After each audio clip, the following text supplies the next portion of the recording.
Then what is indexing? Indexing is a process of breaking down of events into smaller pieces known as parsing and storing of data. So indexing is a process where the component of Splunk which processes the data and stores the data. Now let us see how we can configure indexer in couple of ways. The first step in configuring indexer, which is our indexer, for my clarity so that I don't make any mistake, I'll close all other instances of Splunk and I'll keep only my indexer screen or the session open. This is my indexer. Let me go to Splunk home, that is OPT Splunk. Now I'm in Splunk home. Step in configuring an indexer is to enable receiving of logs.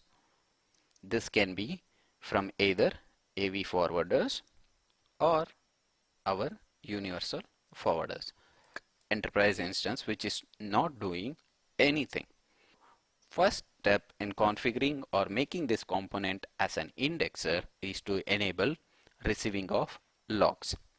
Similar to any other configuration in Splunk, we have three methods to achieve this. The first method will be the Splunk GUI.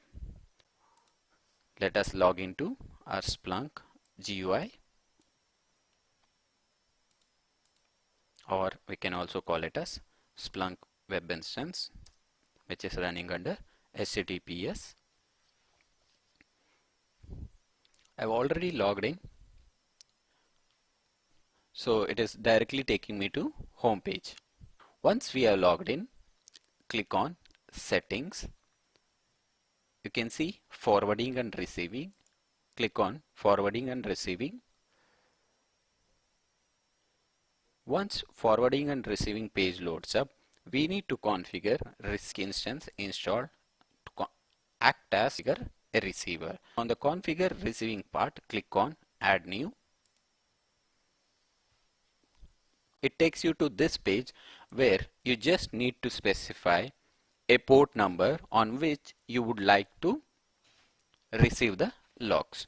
By default, Splunk, by default representation of receiving of logs on indexer, it is 9997. Let us enter the same port and click save. It says successfully saved 9997. Now as we can see, Splunk is listening on 9997 port. If 9997 is already used by some other application, make sure you can change or add a new port to receive on some other, let's say 9998. You can add any number of ports to make Splunk listen on that specific port. We'll be using throughout our tutorial, that is 9997. This is one of the ways in which you can add receiving port on your indexer.